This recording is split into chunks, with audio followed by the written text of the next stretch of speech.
Inscreve-te no canal Zona Sporting, rumores e notícias. Ativa as notificações e diz nos comentários o que achas das informações que vamos revelar agora.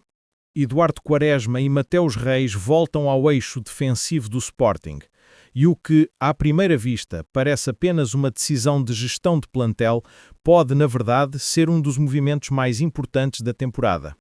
Para compreender a dimensão desta mudança, é preciso recuar alguns meses e perceber como estes dois jogadores, que na época passada eram praticamente inamovíveis do 11 titular, passaram repentinamente para segundo plano com a chegada do novo sistema tático implementado por Rui Emanuel Borges.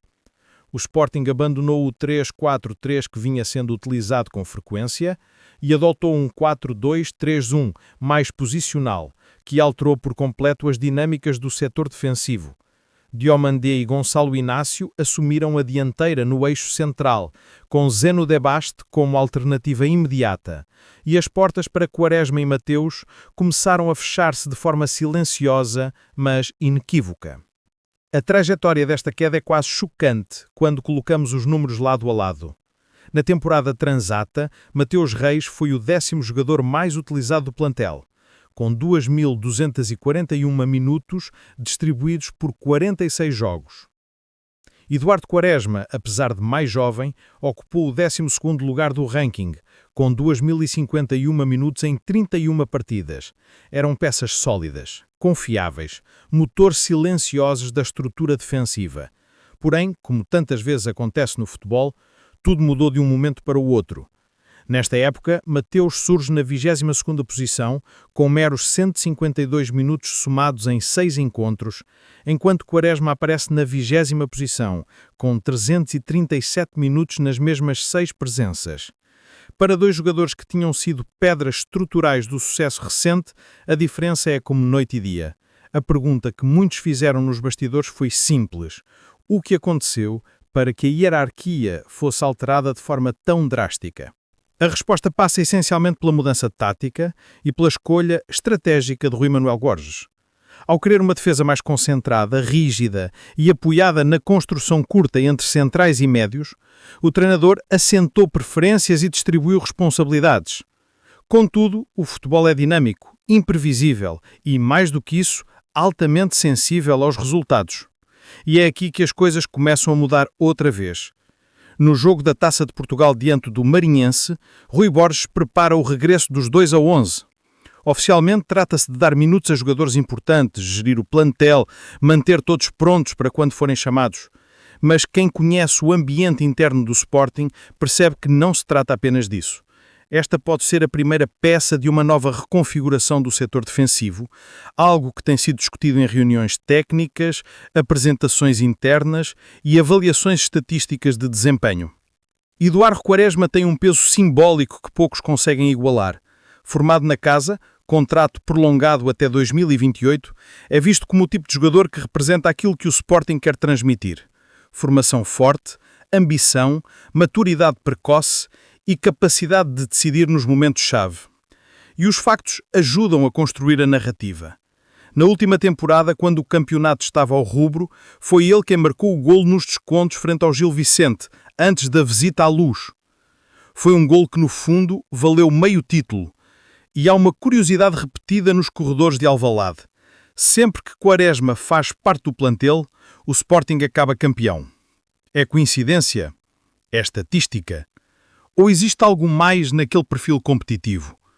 Internamente a resposta divide opiniões, mas ninguém ignora o peso emocional dessa afirmação. Mateus Reis, por sua vez, vive situação totalmente diferente. Está em fim de contrato e, por enquanto, a renovação não é prioridade para Frederico Varandas. O jogador sabe que pode estar a disputar os seus últimos meses com a camisola verde e branca e, mesmo assim, continua a ser um dos mais experientes da equipa, com 208 jogos disputados. Apenas Pedro Gonçalves e Gonçalo Inácio o superam. Perder essa experiência pode ser um risco enorme, especialmente no momento em que o clube luta em várias frentes. Porém, há quem defenda que a renovação estrutural do plantel exija tomar decisões difíceis e a saída de Mateus pode fazer parte desse movimento. Inscreve-te no canal Zona Sporting, rumores e notícias, antes de continuar esta verdadeira bomba de bastidores, porque o que vem a seguir pode muito bem transformar-se numa das movimentações mais comentadas das próximas semanas no futebol português. E não se trata de simples curiosidade de mercado, mas sim de uma oportunidade que o Sporting está a avaliar com extremo cuidado, precisão e, segundo fontes internas, com grande expectativa. Estamos a falar de Iago, jovem defesa central brasileiro, formado no Flamengo, apontado como uma das maiores promessas da nova geração da Canarinha e que pode estar muito perto de trocar o futebol sul-americano por Alvalade. Para perceber o peso desta possível transação, é necessário olhar com atenção para o perfil do jogador e para o momento em que a carreira de Iago se encontra. Com 20 anos, o zagueiro foi preparado de forma cirúrgica pelo Flamengo, primeiro nas categorias de base e depois com supervisão direta de Filipe Luís, antigo jogador de elite europeia, que o promoveu ao plantel profissional já com a imagem de alguém que poderia tornar-se titular absoluto num futuro próximo. O desempenho de Iago não passou despercebido, mas o que realmente o colocou no radar do futebol europeu foi uma partida contra o Barcelona, em competição internacional, onde teve uma atuação considerada de gala. Segurança defensiva, leitura de jogo, velocidade na cobertura e maturidade além da idade chamaram a atenção não apenas dos olheiros presentes, como também de analistas de clubes de primeira linha da Europa. O Flamengo vê o jogador como um ativo valioso, mas vive uma situação delicada. Iago ainda não se afirma como titular no elenco principal, o que mantém o seu valor alto, mas não intocável. O seu contrato vai até dezembro de 2026, o que dá ao clube margem de negociação e tempo para trabalhar uma eventual transferência, mas ao mesmo tempo cria uma janela de oportunidade extremamente atraente para quem quiser antecipar-se antes de uma potencial explosão de mercado. Foi exatamente essa condição que chamou a atenção do Brentford, da Premier League inglesa, que foi o primeiro a fazer contacto formal para sondar uma possível transferência. Contudo, nada evoluiu ao ponto de proposta concreta, deixando o negócio aberto. É aqui que entra o Sporting. Frederico Varandas e Rui Manuel Borges identificaram há semanas a necessidade de reforçar a defesa com alguém jovem, forte fisicamente, capaz de jogar com linha alta, com potencial claro de evolução e que pudesse representar um investimento desportivo e financeiro de médio prazo. O clube não procura apenas um defensor, procura um projeto. E Iago encaixa quase perfeitamente nesse perfil.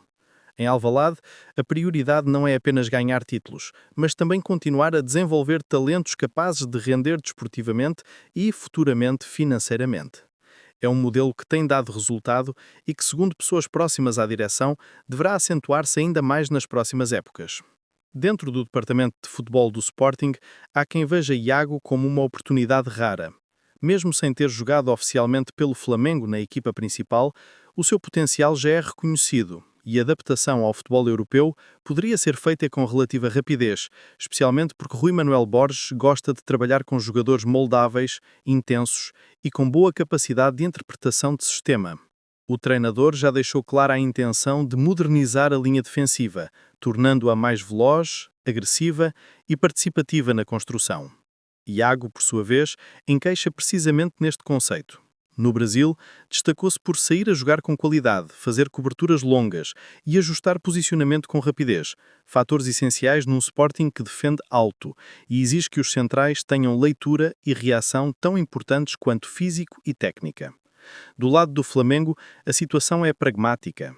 O clube sabe que não pode segurar para sempre todos os talentos que forma e entende que uma transferência para a Europa pode valorizar o jogador e abrir espaço para outros nomes que estão a surgir na base. Não existe ainda proposta oficial, mas há conversas, sondagens, troca de expectativas e uma sensação clara de que a negociação pode acelerar de forma decisiva assim que abrir a janela de transferências de janeiro de 2026.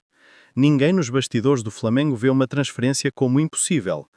Pelo contrário, falam em oportunidade de negócios e até em timing quase perfeito. Se o negócio se concretizar, Iago chegaria a Alvalade como aposta para presente e futuro. Haveria espaço para jogar, crescer, adaptar-se e, sobretudo, construir trajetória num clube que oferece estrutura, histórico de formação, visibilidade europeia e competitividade constante. Para o jogador, seria a entrada direta no futebol europeu, sem necessidade de empréstimos longos ou processos intermitentes. Para o Sporting seria garantir um reforço estratégico num setor que precisa de renovação gradual e constante, especialmente com possíveis saídas futuras já rondando alguns nomes da defesa. O que se sabe é que o clube está atento, discreto e extremamente decidido a não perder oportunidades de mercado como esta. Não é exagero afirmar que Iago pode ser o nome que falta para completar a nova fase de reformulação tática que Rui Manuel Borges parece estar a preparar nos bastidores. O que poucos sabem, mas começa agora a circular de forma mais firme entre dirigentes, empresários e intermediários, é que o Sporting está, sim, disposto a avançar e que o jogador vê com muito bons olhos a possibilidade de vestir de verde e branco. Se queres continuar a acompanhar este dossiê com prioridade, inscreve-te agora no canal Zona Sporting Rumores e Notícias, ativa o sino e diz nos comentários se achas que Iago seria uma contratação acertada para o futuro do Sporting Clube de Portugal. Aqui trazemos a informação antes de chegar aos grandes jornais, e esta pode mesmo ser a próxima grande novela do futebol leonino.